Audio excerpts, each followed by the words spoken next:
Thank you very much.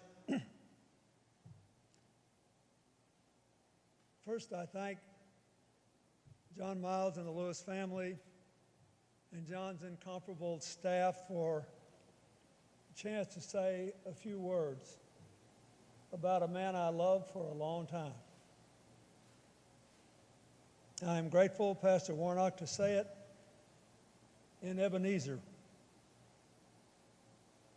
a holy place sanctified by both the faith and the works of those who have worshiped here. I thank my friend, Reverend Bernice King, who stood by my side and gave a fascinating sermon in one of the most challenging periods of my life. I thank President and Mrs. Bush, President Obama, Speaker Pelosi, thank you, and Representative Hoyer and Representative Clyburn, who I really thank for, with the stroke of a hand, ending an intra-family fight within our party, proving that peace is needed by everyone.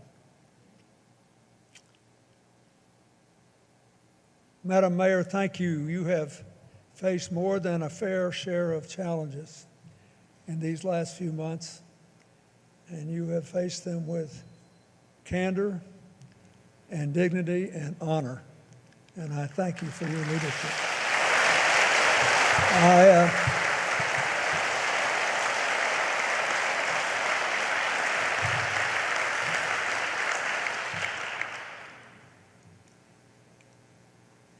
I must say, for a fellow that got his start speaking to chickens, John's gotten a pretty finely organized and orchestrated and deeply deserved send-off this last week. His homegoing has been something to behold. I think it's important that all of us who loved him remember that he was, after all, a human being. A man like all other humans, born with strengths that he made the most of when many don't. Born with weaknesses that he worked hard to beat down when many can't. But still a person. It made him more interesting, and it made him, in my mind, even greater. 20 years ago, we celebrated the 35th anniversary of the Selma March, and we walked together along with Coretta and many others from the movement who are no longer with us. We're grateful for Andy Young and Reverend Jackson and Diane Nash and many others who survive. But on that day, I got him to replay for me a story he told me when we first met back in the 1970s. And I said, you know, I was just an aspiring whatever Southern politician and hadn't been elected governor, and he was already a legend. So I said, John, what's the closest you ever actually came to getting killed doing this? And he said, well, once we were at a demonstration and I got knocked down on the ground and people were getting beat up pretty bad, and all of a sudden I looked up and there was a man holding a long, heavy piece of pipe, and he lifted it and was clearly going to bring it right down into my skull.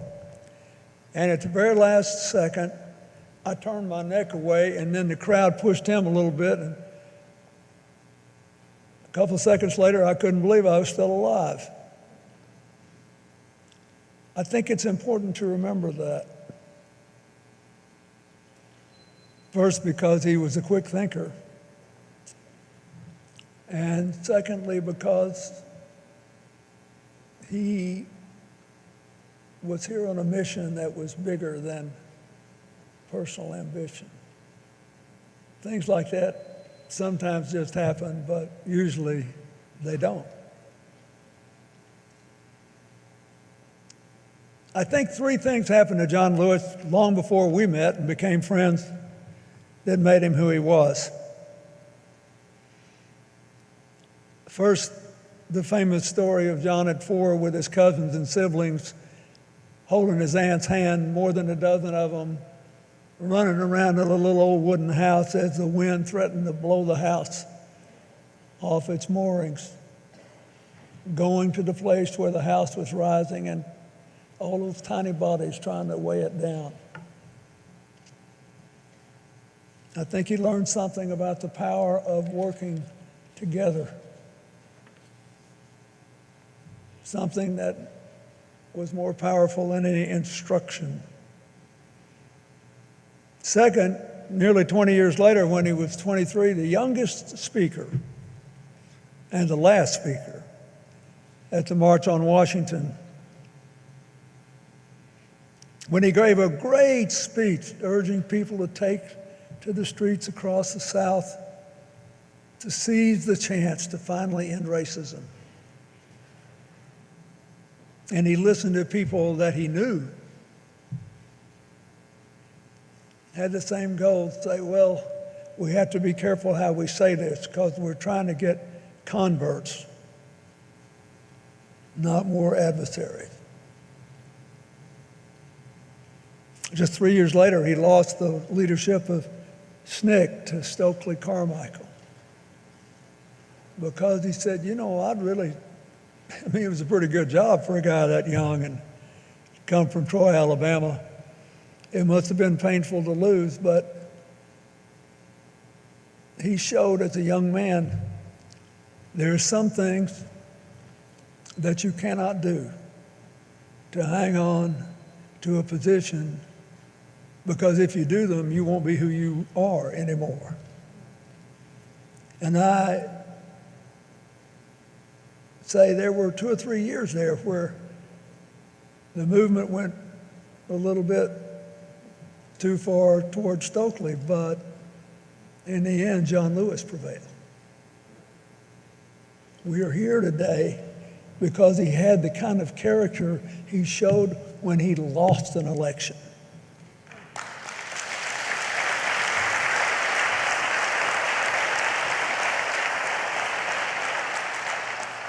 Then there was Bloody Sunday.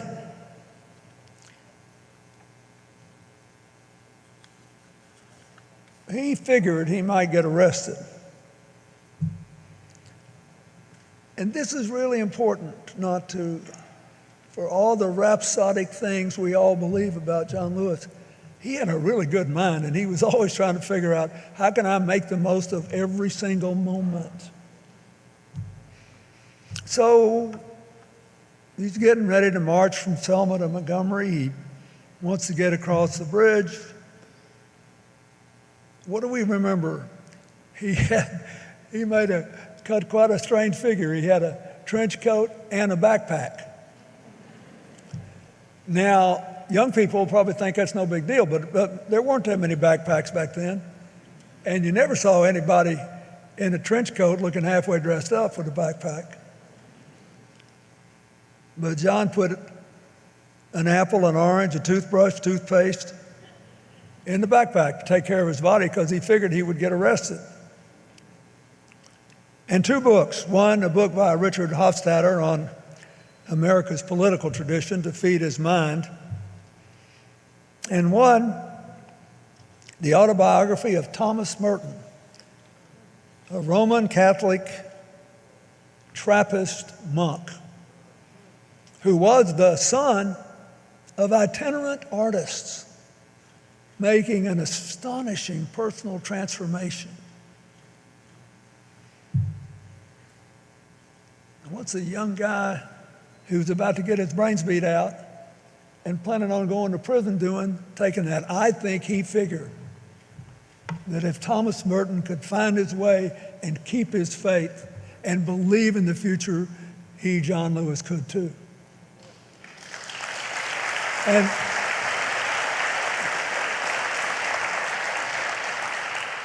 so we honor our friend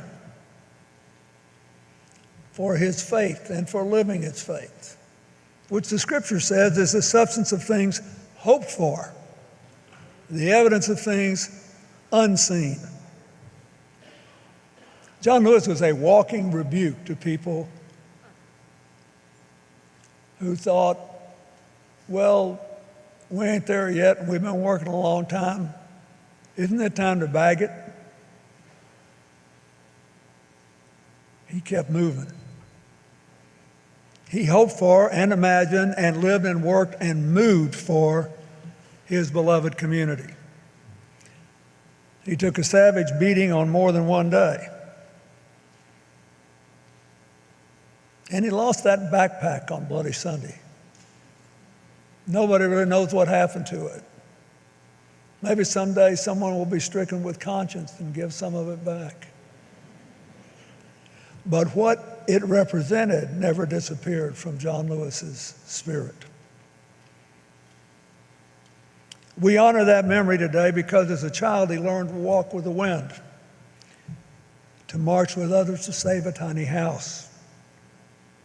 Because as a young man he challenged others to join him with love and dignity to hold America's house down and open the doors of America to all its people. We honor him because in Selma, on the third attempt, John and his comrades showed that sometimes you have to walk into the wind along with it. As he crossed the bridge and marched into Montgomery. But no matter what, John always kept walking to reach the beloved community. He got into a lot of good trouble along the way, but let's not forget, he also developed an absolutely uncanny ability to heal troubled waters. Hey, thanks for watching. If you like this video, check out these other videos from USA Today to stay up to date with all the latest news.